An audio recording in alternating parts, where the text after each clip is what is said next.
Taiwan Nancy Pelosi trip labeled as extremely dangerous by Beijing. China has branded a landmark visit to Taiwan by U.S. Speaker Nancy Pelosi as extremely dangerous. It accused Ms. Pelosi, the most senior U.S. politician in 25 years, to visit the island China claims as its own, of playing with fire.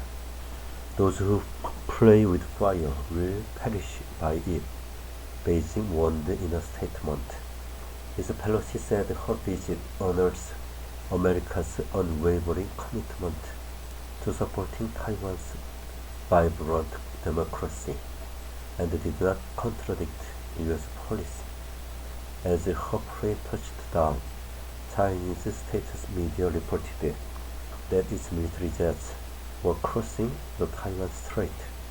Taiwan denied those reports at the time, but later said that more than 20 Chinese military planes had entered its air defense zone on Tuesday. China, which sees Taiwan as a breakaway province, which will one day reunite with it, has previously warned that its armed forces will not stand idly by. Within an hour of the plane's arrival, it announced that the People's Liberation Army will conduct a series of live-fire military drills in the air and at sea around Taiwan later this week, warning ships and aircraft not to enter the affected areas. It follows days of escalating tensions ahead of the visit, in which Chinese warplanes had already ventured out as far as the median line, the unofficial dividing line separating China and Taiwan, in the waters between them. In a statement, Ms. Pelosi said America's solidarity with the 23 million people of Taiwan is more important today than ever, as the world faces a choice between autocracy and democracy.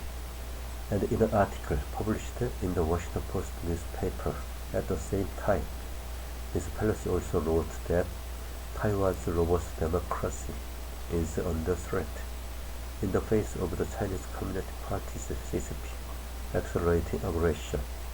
Our congressional delegation's visit should be seen as an unequivocal statement that America stands with Taiwan, our democratic partner, as it defends itself and its freedom, she said. After her arrival, White House National Security spokesperson John Kirby told reporters that the trip was consistent with the U.S.'s long-standing policy towards China and did not violate the country's sovereignty. There is no reason for this visit to become a sporting event for crisis or conflict, he said. While Ms. Pelosi's visit had been the subject of vast international speculation for days, it had been shrouded in secrecy up until the last minute, when she set off on a tour of Asia on Sunday. There was no mention of Taiwan on her official itinerary, which included Singapore, Malaysia, South Korea, and Japan. The White House has been open in its opposition to any such trip, and President Joe Biden said the military assessed it as not a good idea.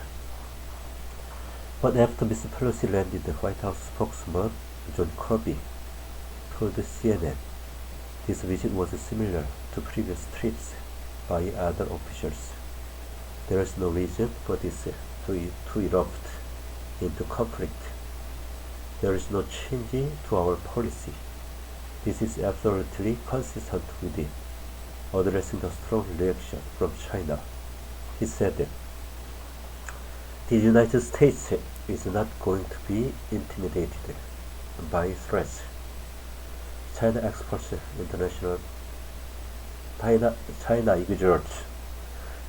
pressure on other nations to accept this one China principle, that there is only one Chinese nation based on Beijing. Only 50 nations in the world have formal diplomatic relations with Taiwan.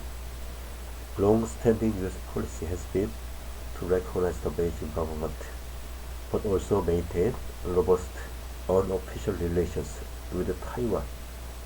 That includes selling weapons for Taiwan to defend itself. As Speaker of the U.S. House of Representatives, Ms. Pelosi is second in line for the U.S. presidency after the Vice President, yet she is also a long-standing critic of Beijing. As a congresswoman in 1991, 2 years after the Chinese government cracked down hard on protesters in Tiananmen Square, she visited the site of the demonstrations and unfurled a banner in memory of those who died, sparking an angry response from the government there. Ms. Pelosi is expected to stay overnight, Taiwanese media have reported, and meet members of the Legislative Yuan on Wednesday, as well as Taiwan's President Tsai Ing-wen.